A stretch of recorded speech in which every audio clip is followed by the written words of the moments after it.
Welcome to Washington Today on C-SPAN Radio for Wednesday, March 26, 2025. Atlantic Magazine publishes the text of the group chat on the Signal app where Trump administration officials discuss military strikes on the Houthis, and to which an Atlantic editor, Jeffrey Goldberg, was mistakenly invited. As the debate continues over whether classified information was discussed in the chat and whether war plans or attack plans were revealed.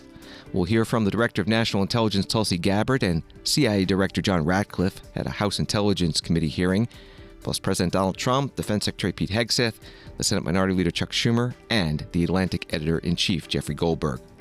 President Trump announces a 25% tariff on auto imports starting next week, applying to cars and light trucks.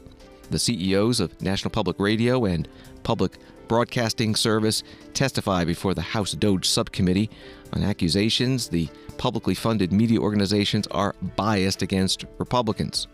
National Transportation Safety Board Chair Jennifer Homendy testifies before a House Appropriations Subcommittee on the effects of Elon Musk-led cuts in the government workforce. Supreme Court hears a case challenging the constitutionality of an FCC fee that subsidizes telecom services for the poor, rural areas, libraries, and schools. And a memorial service held in Tucson, Arizona for the late Congressman Raul Grijalva, Democrat of Arizona, who died 2 weeks ago at the age of 77. And we start with some breaking news out of Washington, D.C. from Associated Press. A federal appeals court refused Wednesday to lift an order barring the Trump administration from deporting Venezuelan migrants to El Salvador under an 18th century wartime law. A split three-judge panel of the U.S. Court of Appeals for the District of Columbia Circuit upheld a March 15th order temporarily prohibiting deportations under the Alien Enemies Act of 1798. That was from AP. Also from Associated Press, Director of National Intelligence Tulsi Gabbard said Wednesday it was a mistake for national security officials to discuss sensitive military plans on a group text chain that also included a journalist, a leak that has roiled President Donald Trump's national security leadership. Speaking before the House Intelligence Committee, Gabbard said the conversation included candid and sensitive information about military strikes against Houthi rebels in Yemen. But as she told senators during testimony on Tuesday, she said the text did not contain any classified information. Wednesday's hearing was called to discuss an updated report on national security threats facing the U.S. Instead, much of the focus was on the text chain, which included Gabbard, CIA Director John Ratcliffe, Secretary of Defense Pete Hegseth, and Vice President J.D. Vance. Jeffrey Goldberg, editor-in-chief of The Atlantic, was also added, and on Wednesday, his publication released more details from the chat showing the level of detail they offered about the strikes. That's reporting from AP. Here's part of Director Gabbard's opening statement at the House Intelligence Committee hearing. In closing, I want to address briefly the Signal chat issue that I know many of you are concerned about.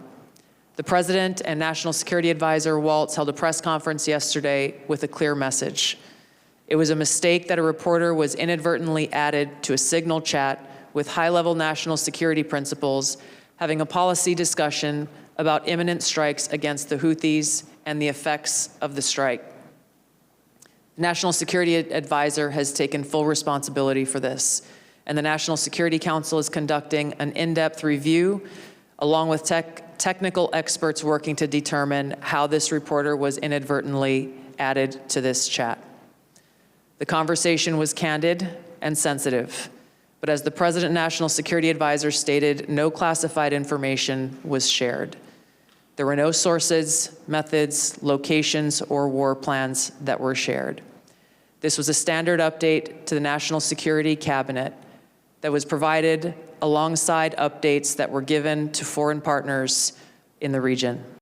Director of National Intelligence Tulsi Gabbard, part of her opening statement before the House Intelligence Committee. She also said that Signal comes pre-installed on government devices, and she noted that last year, the Cybersecurity and Infrastructure Security Agency, or CISA, recommended that highly targeted individuals, including government personnel, use only end-to-end encrypted communications, and she said they named Signal as an app, as an example of such end-to-end encrypted messaging.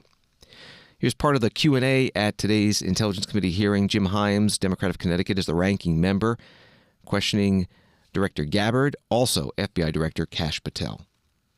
Yesterday, Senator Heinrich asked, did this conversation, referring to the Signal chat, include information on weapons, packages, targets, or timing?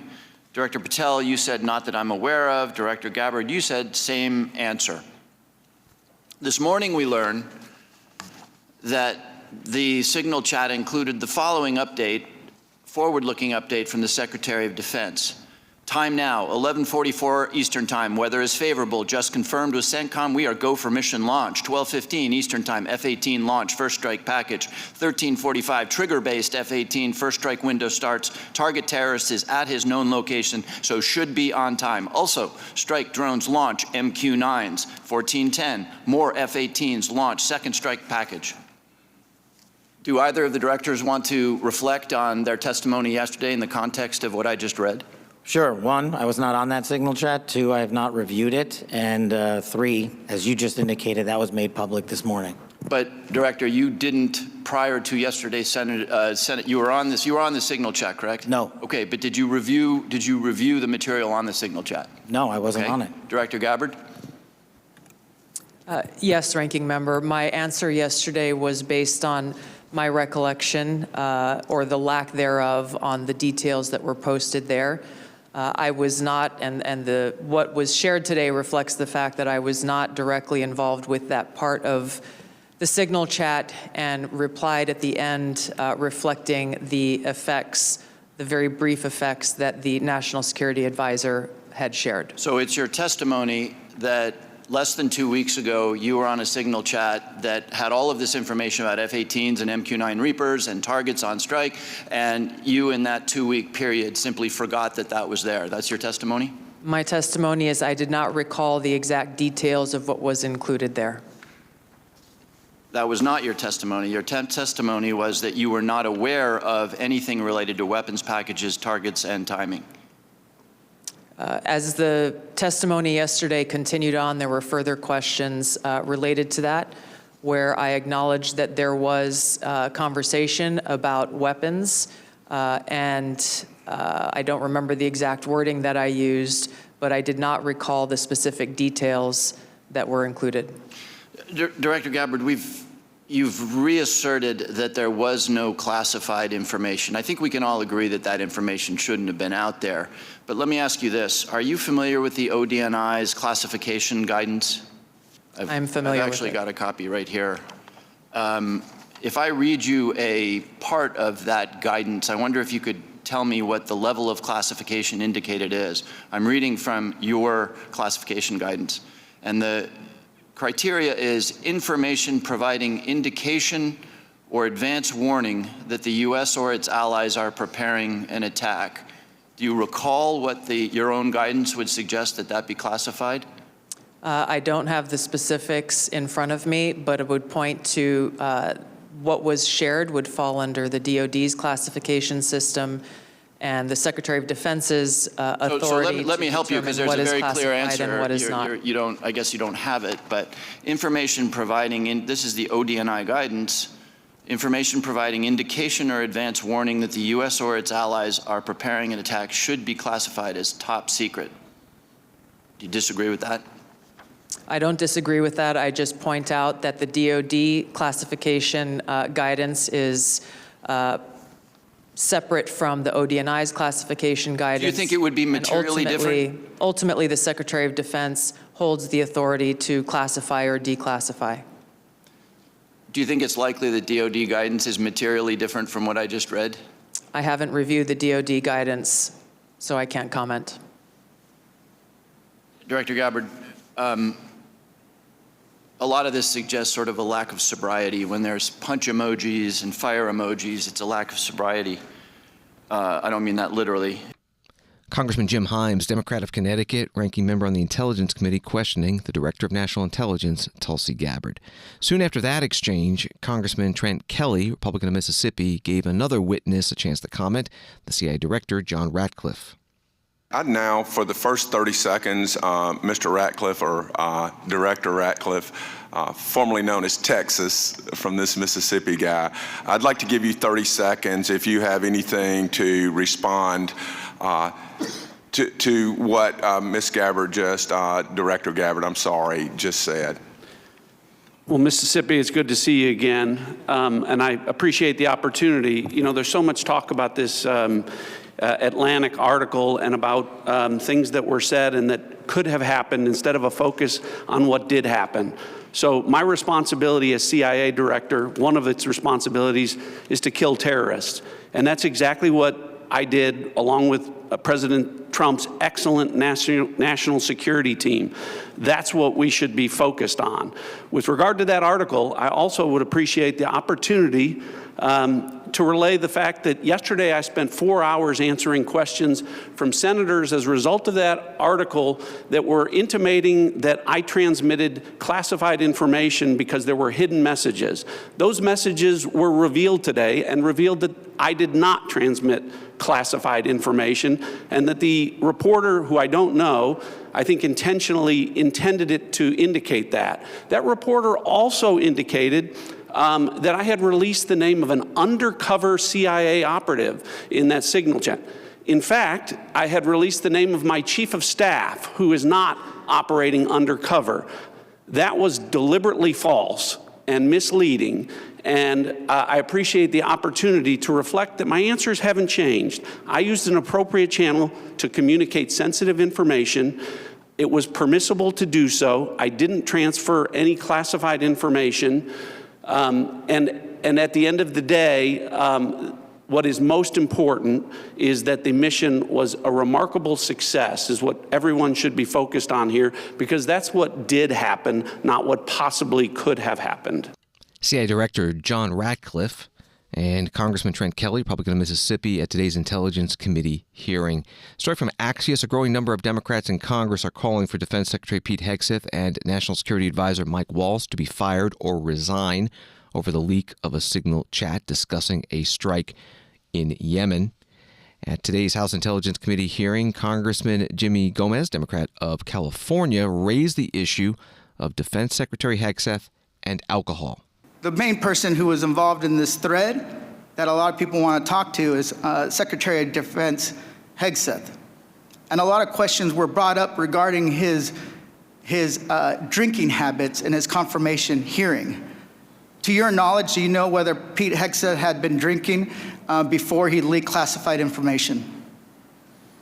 I don't have any knowledge of Secretary Hegseth's personal habits. Director Ratcliffe, same question.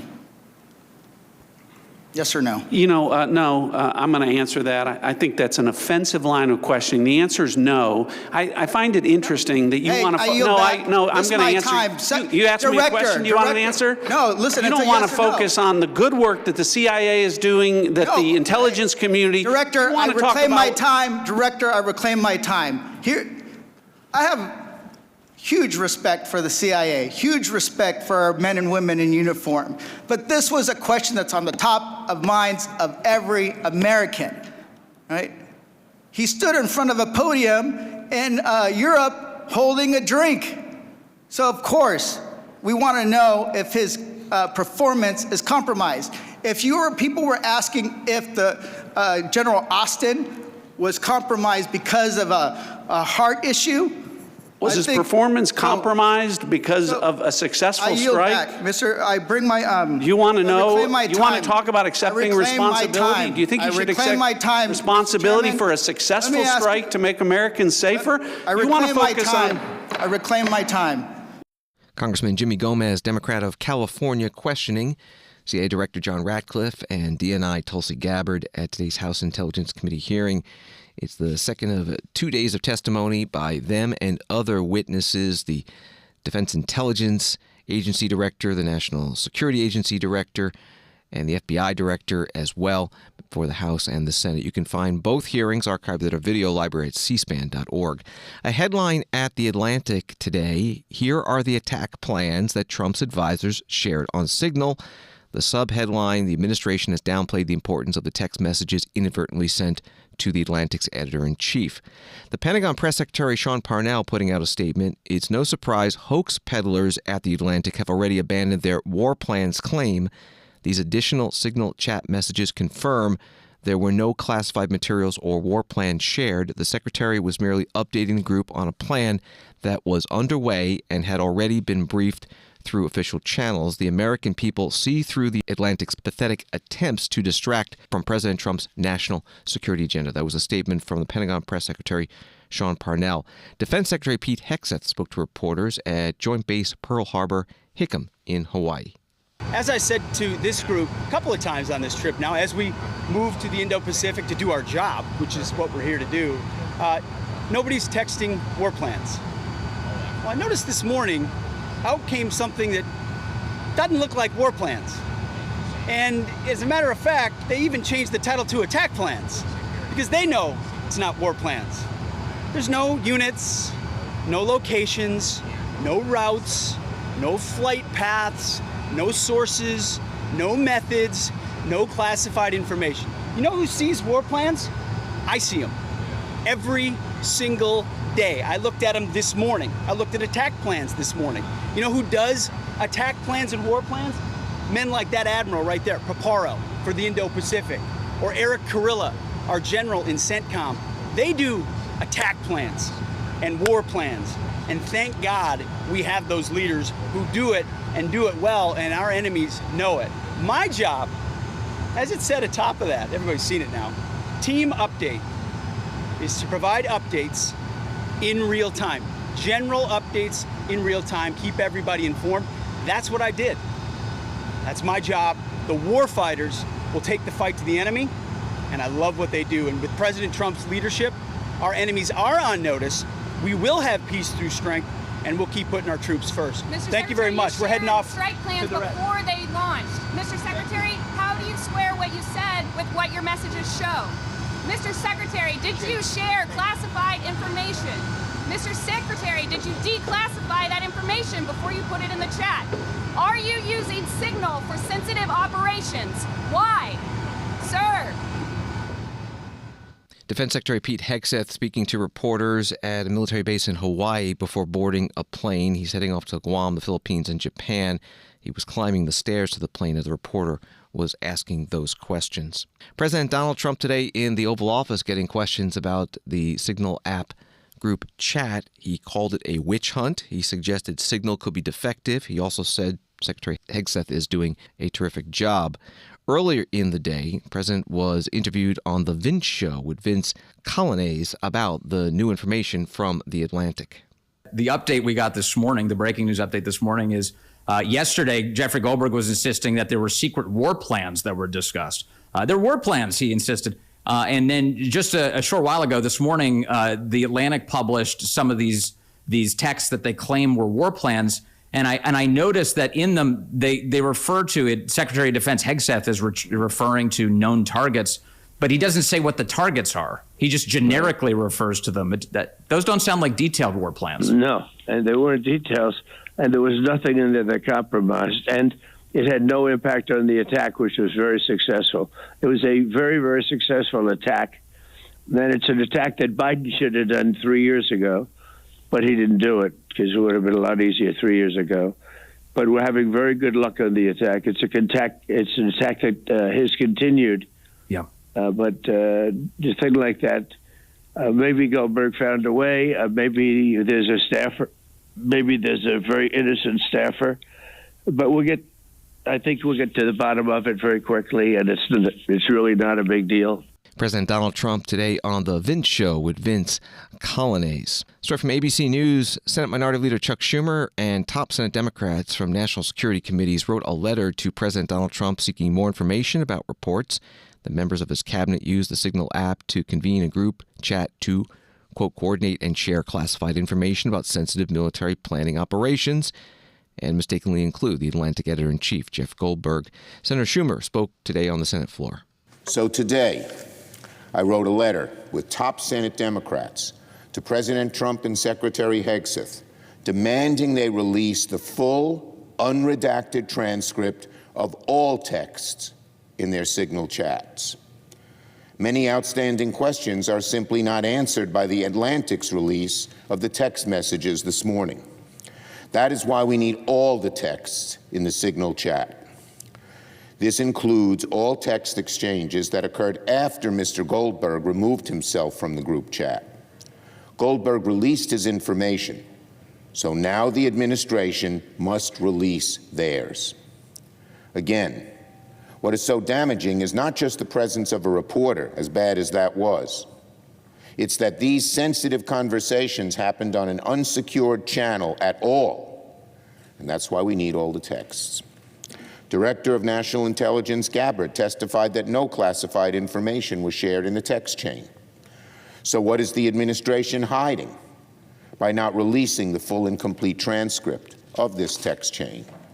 If no classified information was shared, the administration should have no issue with the full transcript being shared with senators. Again, this is something that cannot be answered by this morning's report from The Atlantic, as important as the release of, as Mr. Goldberg's release was. We have other questions in our letter, too. Americans need to know if any officials in the chat used personal devices that lacked government overwatch and cybersecurity protections. How many of these officials were overseas during these conversations, susceptible to foreign surveillance? It is alarming that Director Gabbard refused to answer repeated questions on whether or not she was using her personal phone. That should be a very easy, of course not, but it didn't come from her.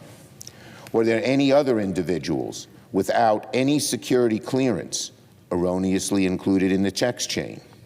Has the intelligence community fully assessed the damage caused by the potential leak of classified information? Are there any other cabinet-level officials using unsecured channels like Signal to discuss classified or sensitive information?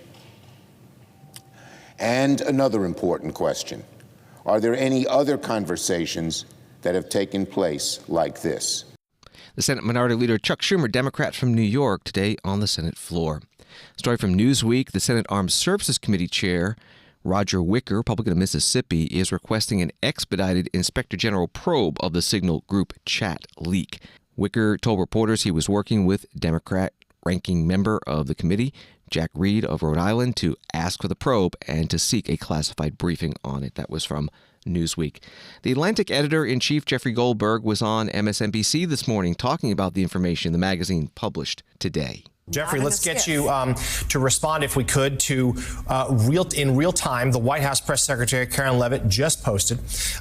She took a screenshot of the Atlantic headline, which reads, I will say again for the viewers, "Here are the attack plans that Trump advisors shared on Signal." She writes this: "The Atlantic has conceded these were not, quote, war plans. The entire story was another hoax written by a Trump hater, yada, yada." So, Jeffrey, does this seem like they're parsing the difference between a war plan and an attack plan?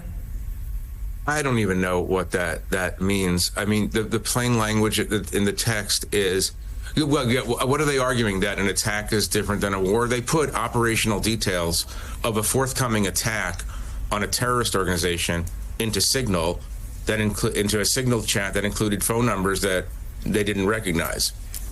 I don't even understand what that means. They're talking about attacking and killing terrorists using various weapon systems. So she's just playing some sort of weird semantic game. I don't understand. So let's talk about those texts a little further. And as you say, you're allowing readers to decide for themselves what they mean. But just walk us through some of the texts you saw there from particularly the Secretary of Defense and then later the National Security Advisor about the operation that day in Yemen. Right. Look, the key thing here is, this is an interesting one you have up on the screen. This is Mike Waltz in a commercial messaging app, providing real-time intelligence updates about the consequences of an American attack. Obviously, there's a challenge here for secrecy, because if you know this, the question then arises, how do they know this, and what kind of assets do they have, technical or human assets that would know that? But the core of this chain is the statement, is the long text issued by Pete Hegseth 2 hours before the first bombs fell in Yemen. Everybody can find it on the Atlantic website now, in which he goes hour by hour, sometimes minute by minute, here's what's going to happen. And the thing that really struck me as I'm, again, reading this on my phone in a Safeway parking lot. The thing that really struck me is that he's telling me and others that an attack hasn't even begun yet, but the planes are launching in 31 minutes. You know, like, imagine this text went to someone else. I mean, if that's not secret, classified information about, or the most sensitive kind of government information in the world, I don't know what is. Atlantic editor-in-chief Jeffrey Goldberg on MSNBC this morning. And as this has been playing out, the U.S. is continuing its military exchanges with the Houthis. Al Jazeera reporting that several airstrikes have hit northern Yemen, according to the Houthis, who said they carried out attacks on United States warships in the Red Sea and launched drones at military sites in Israel. This is Washington Today. From the New York Times, President Trump said on Wednesday that he would impose a 25% tariff on all cars that are shipped into the United States. The tariffs will go into effect on April 2nd and will apply to finished cars and trucks that are shipped into the U.S., including American brands whose automobiles are assembled overseas. The tariffs could raise prices for consumers significantly. Nearly half of all vehicles sold in the U.S. are imported. That was from the New York Times. This is President Donald Trump in the White House Oval Office. And this is very modest. And what we're going to be doing is a 25% tariff on all cars that are not made in the United States. If they're made in the United States, there's absolutely no tariff. We started off with a 2.5% base, which is what we were at, and we go to 25%. And basically, as you know, and as you've been saying, not reporting as accurately as it should be reported because it's a massive story. Business is coming back to the United States so that they don't have to pay tariffs. And I think also because of November 5th, the election, they're very happy.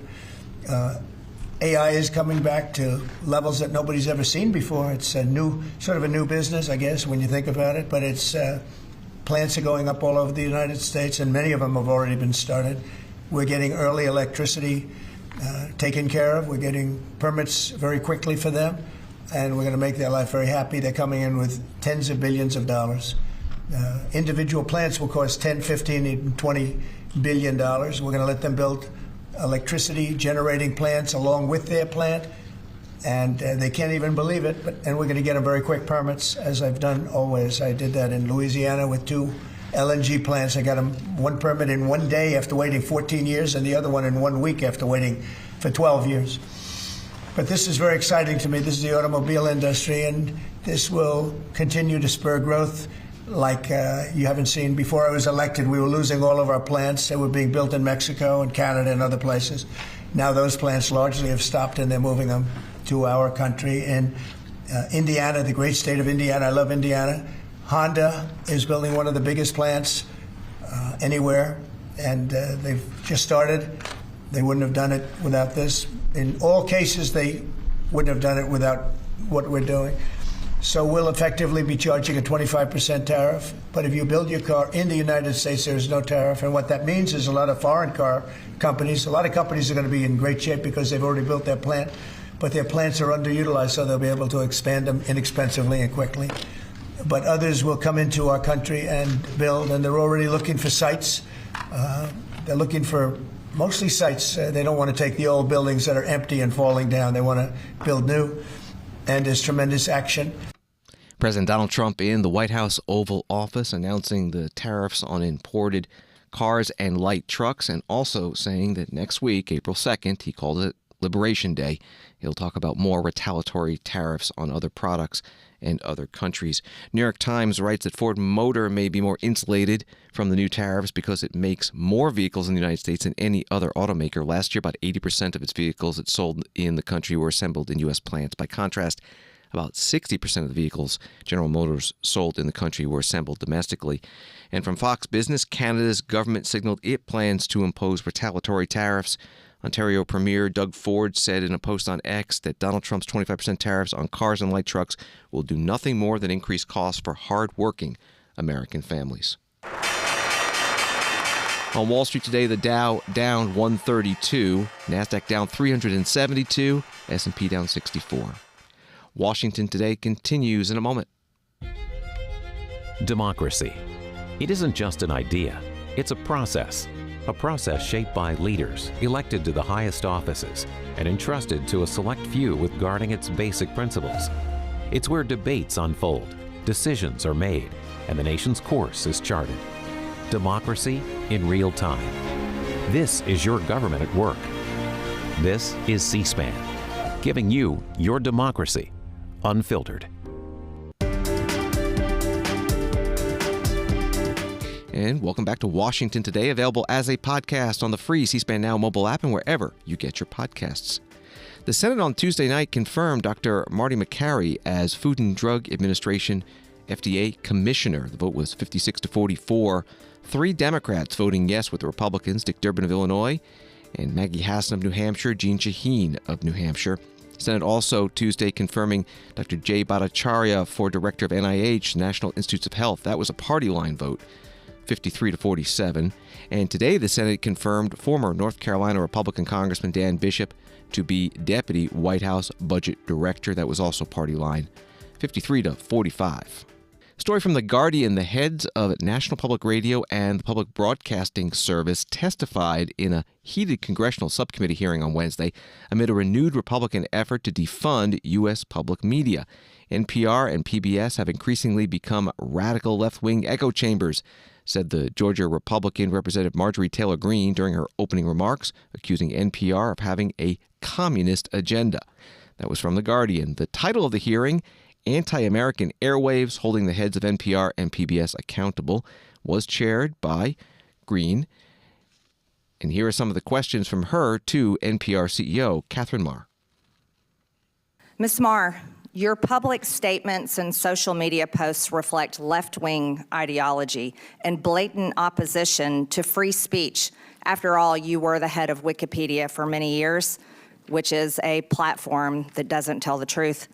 Let's walk through some of your statements so the public can understand your personal views. You said your fellow Americans just elected Donald Trump as president again this past November. You called him a deranged racist and sociopath. You posted on X that America is addicted to white supremacy. It's appalling. You've publicly chastised using the phrase boy and girl, which you said erases the language for non-binary people. There's only 2 genders, by the way. Ms. Marr, the federal funding that your outlet receives comes from all American taxpayer dollars, not just from your viewers who support such statements as these. Let me inform you, and that your federal funding is also paid for by the other half of the country, the 77 million Americans who voted for President Trump, someone you called a deranged racist sociopath. Ms. Marr, many find your pro-censorship and anti-free speech views more concerning than your politics. The only speech you like seems to be speech that you agree with. In 2021, you called the First Amendment the #1 challenge in American journalism because it makes it hard to crack down on bad information. You said in a TED Talk that our reverence for the truth might be a distraction. You've also expressed support for deplatforming individuals you view as fascist. Who do you think should be charged with cracking down on so-called bad information? Is it NPR? Is it the government? Is it you, Ms. Marr? Madam Chair, thank you so much for the opportunity to address this. I know. Is it up to you and NPR to crack down on bad information or decide the truth? Answer the question, yes or no, Ms. Marr. Absolutely not. I'm a very strong believer in free speech, and I believe that more speech. Your public statements say otherwise. Ms. Marr, in 2021, when speaking at an Atlantic Council event, you said that when you were CEO of Wikipedia, you took a very active approach to disinformation and misinformation. During the COVID pandemic and the 2020 election, you said you censored information through conversations with government. Which governments were those, Ms. Marr?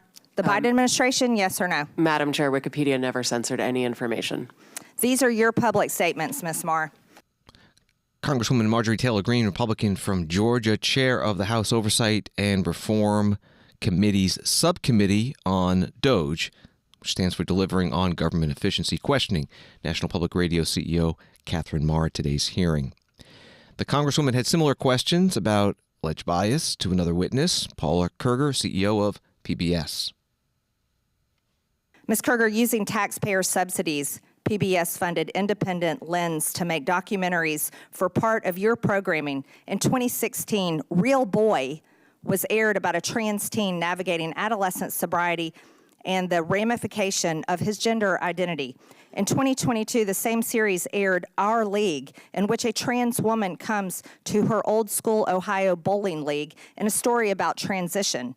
Then in 2024, Racist Trees was aired telling a story of how in Palm Springs, a black neighborhood fights to remove a divisive wall of trees. Do you think PBS needs to fund ridiculous material such as this that the taxpayers are having to pay for? These are documentary films that are point of view pieces that are part of our primetime schedule for adults. And parents and adults don't trust that type of programming. Congresswoman Marjorie Taylor Greene, Republican of Georgia, chair of the DOGE Subcommittee, questioning Paula Kerger, CEO of PBS. More from the Guardian article about this hearing. The FCC, led by a recent Trump appointee, opened an investigation into NPR and PBS in January. A day before the hearing, President Donald Trump said he would love to end public funding for the public broadcasters. In their opening statements, the NPR CEO and PBS CEO highlighted surveys showing public support for their broadcasting as well as programming intended to serve a range of audiences. That was from the Guardian article. More from the hearing. Congressman Robert Garcia, Democrat of California, asking questions of Paula Kerger, used pictures of Sesame Street characters. First Elmo, then Cookie Monster, then Big Bird, and finally Bert and Ernie. This, of course, is Bert and Ernie. Now, these two guys actually live together. They're friends. They're supportive of each other. Now, that might be triggering to our chairwoman and someone in this committee, and perhaps that's also why we're here today. Ms. Kerger, an important question. Are Bert and Ernie part of an extreme homosexual agenda? No. Thank you, Ms. Kerger, and thank you for being a good sport. Now, I'm obviously using some humor here, but the fact that we're sitting here today talking about defunding public television is actually not funny. At a time where we can't agree on basic facts, and while the free press is under attack, we need public media like PBS and NPR more than ever. A large majority of Americans say they trust PBS. And that's exactly why extremists are trying to tear it down. Public broadcasting is a tool for education, for emergencies, and a cherished part of our national fabric. We get huge benefits from a tiny federal investment. The majority and our chairwoman should drop this attempt to silence media voices they don't like. Congressman Robert Garcia, Democrat from California, at today's subcommittee hearing with the leaders of NPR and PBS. And finally, a little bit more from the Guardian article on the hearing. While NPR and PBS receive part of their budget from federal funding, the majority of their funds come from other sources, including corporate underwriting and donations. The chair of the National Transportation Safety Board, NTSB, Jennifer Homendy, testified today before a House Appropriations Subcommittee on oversight of her agency. NTSB received $145 million in fiscal year 2024. Congresswoman Rosa DeLauro, Democrat of Connecticut, the ranking member of the full Appropriations Committee, asked the chair about the impact of recent downsizing of other agencies and departments that relate to transportation that implement safety recommendations from NTSB. We have seen a termination of employees in the agencies. For DOT, 790 employees terminated. 340 were from the FAA, 170 from Federal Highway Administration. More than 20 employees terminated from DOT's Office of the Inspector General, which we all know is a watchdog for waste, fraud, and abuse, and who has had a hand in transportation as well. Although the majority of the investigations are conducted by the NTSB staff, you have to call on the expertise of other federal agencies to deal with fact-finding efforts, making recommendations to agencies such as DOT, as well as we reference the Army Corps of Engineers, U.S. Coast Guard. What are some of the trade-offs that you see with these agencies during times of uncertainty, where field and regional staffing becomes strained and operations may become overall unpredictable? Are you concerned about our ability to close out the thousands of transportation safety recommendations as there is, in my view, an indiscriminate approach to cutting the federal workforce? It would be difficult for me to, as the chair of the NTSB, to understand the positions of these individuals for the Department of Transportation. We have 427 employees, and I will say that we didn't lose one probationary employee. We got hiring exemptions from the administration. We got an exemption from deferred resignation program. We got tremendous support. And we continue to get support from the administration as a result of the hard work of our workforce. So we have not experienced any of that, and I've maintained our workforce. I would love to, because my time will run out shortly. But that to understand what this means in terms of your relationships with the other agencies with which you need to do business, to get information, et cetera, where you haven't had that experience of the laying off of employees. Other agencies have, which you directly relate to, which may have an impact. The other piece of this is whether or not you are prepared. You have an authorized level of funding, but no one could foresee some of these efforts which have happened. Would very much like to know what this means in terms of the resources that NTSB needs in order to be able to address the significant issues that have come your way. They weren't planned, but they've come your way, and how you're going to be able to deal with it. That would be important for us to know. Congresswoman Rosa DeLauro, Democrat of Connecticut, questioning NTSB Chair Jennifer Homendy at today's Appropriations Subcommittee hearing. Flying Magazine, writing the NTSB currently has 427 employees, said Homendy, who has chaired the safety board since 2021. Its workload includes almost 1,250 active accident investigations in all 50 states. Along with Puerto Rico, the agency also supports accident investigations overseas. And the U.S. government, writes Reuters, will risk defaulting on some of its $36.6 trillion in debt as soon as August, unless Congress acts to raise the nation's debt ceiling.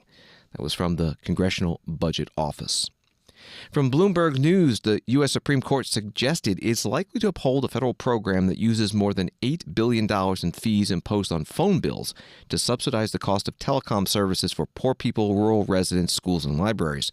Hearing arguments in Washington on the decades-old Universal Service Fund, some conservative justices voiced concern that Congress had unconstitutionally handed off its taxing power to the Federal Communications Commission without imposing sufficient limits. But others questioned what the court would achieve by requiring Congress to impose a cap on the funds the FCC could raise. Justice Brett Kavanaugh said the cap could be very high, and then the question is, what exactly are we accomplishing? That was from Bloomberg News. Here's part of the oral argument in the case. Justice Neil Gorsuch questioning Acting Solicitor General Sarah Harris. Let's suppose the Congress passed a statute saying that every American should pay an equitable and non-discriminatory contribution to paying down the national debt sufficient to reduce the national debt by 1% a year. Okay, a lot of language sort of like what we have here. But then left it up to the IRS to figure out marginal tax rates, deductions, you get your charitable deduction, unrealized income. You figure it out, IRS. Good to go or not? Not good to go. Two differences from this particular scheme. Okay. One is the breadth of the delegation obviously matters. We talked about that before. So it's okay if it does it to a subset of citizens, but it can't do it to all citizens? It's not just the subset of citizens that's different for 254. It's the specified nature and the details of the programs. You are talking about a tax for the entire country that has no other parameters and wouldn't sort of be building on the history of IRS regulation. And we are talking here about— Oh, no, there'll be IRS regulations. There have been IRS regulations for some time. I take the premise of the hypothetical. Quite a few of them. So let's assume it's, you can make the same kind of old soil arguments. They know how to do this. They're very good at it. The IRS has been at it for a long time. So I wouldn't say the old soil argument here is they're great at this. It is that Congress understood when enacting the particular scheme that it was incorporating those restraints and concepts that go into Don't you think you'd universal have to be making the same argument in the case that I just posited, that the IRS would? Or maybe if you want to make it narrower, same delegation, but to secure universal health care, for example, sufficient to secure advanced universal health care on a non-discriminatory basis. That's a narrower one for you. Again, I think the problem there is you are using the words of this particular statutory scheme out of context in ways that divorce it from the constraints in this particular scheme. Okay. It's the idea that universal health care is a goal that has not sort of been... In this scheme, there's no cap on how much can be raised, right? I disagree. No numerical cap. There is a qualitative cap. There's no numerical cap. There's absolutely no numerical cap. There's no rate. There's no rate, but the rate is something that is historically defined in ways that your hypotheticals aren't. Acting U.S. Solicitor General Sarah Harris questioned by Supreme Court Justice Neil Gorsuch, part of today's combined case oral argument, FCC v. Consumers Research and SHLB Coalition v. Consumers Research, on the constitutionality of the FCC's Universal Service Fund that defrays the cost of telecom services for certain groups and organizations. Story from the New York Times on another case. The Supreme Court on Wednesday upheld federal restrictions aimed at curtailing access to kits that can easily be assembled into homemade, nearly untraceable firearms, a rare move by a court that has taken an expansive view of gun rights. In a 7-2 decision written by Justice Neil Gorsuch, one of the court's conservatives, the justices left in place requirements enacted during the Biden administration as part of a broader effort to combat gun violence by placing restrictions on so-called ghost guns. Memorial service today for the late Congressman Raul Grijalva, Democrat of California, held at St. Augustine Cathedral in Tucson, Arizona. He died 2 weeks ago at age 77 after a battle with lung cancer. Arizona Republic writes, the son of a migrant farm worker, he was one of the state's longest-serving members of Congress, a position he held from 2002 until his death. Across more than 2 decades representing Arizona in the nation's capital, the late congressman built a loyal political network that stretched from grassroots advocacy groups into the halls of power in Washington, D.C.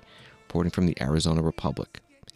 Congresswoman Alexandria Ocasio-Cortez, Democrat of New York, was one of the speakers at today's service. Raul constantly championed the unseen and overlooked. And in addition to the people of his district, he was beloved from tribal communities in Alaska to rural campos in Puerto Rico. More than any title or bill can possibly describe is the impact Raul had on an entire generation of leaders and young people in the state of Arizona and nationally. Raul had a gift for mentorship and for identifying talent that could otherwise go overlooked. But he never leaned on his considerable experience and knowledge to condescend to others or to pull rank. And he always treated even the newest members of Congress as respected partners in governance. Raul gave me and so many countless others real and rare opportunities to grow and to lead. From, in just my second term, entrusting myself alongside Congresswoman Nidia Velázquez and Representative Soto to lead negotiations on the Puerto Rico Status Act. And to later then giving me my first opportunity to lead a subcommittee as the ranking member for Energy and Mineral Resources. At the time, when he asked me to take this post, he told me it was his goal to prepare and hand over as many of his subcommittee gavels to women as possible. And he did. Congresswoman Alexandria Ocasio-Cortez, Democrat from New York, at a memorial service for the late Congressman Raul Grijalva, Democrat of Arizona, today in Tucson. The Congresswoman also said the congressman liked to pull pranks. One time, Raul and I had the honor of being invited by Speaker Emerita Pelosi to join the United Nations Climate Summit as part of an esteemed delegation. As we walked through the summit, a crush of young people and advocates began following the delegation, and it started getting crazier and crazier. People shouting out and asking for pictures, and the fervor started growing and growing. I had never experienced something like this before, and I turned to Raul and I said, Tío, can you believe this? What's going on over here? And he turns to me and says with his wry smile, Mijita, I told them you were Katy Perry.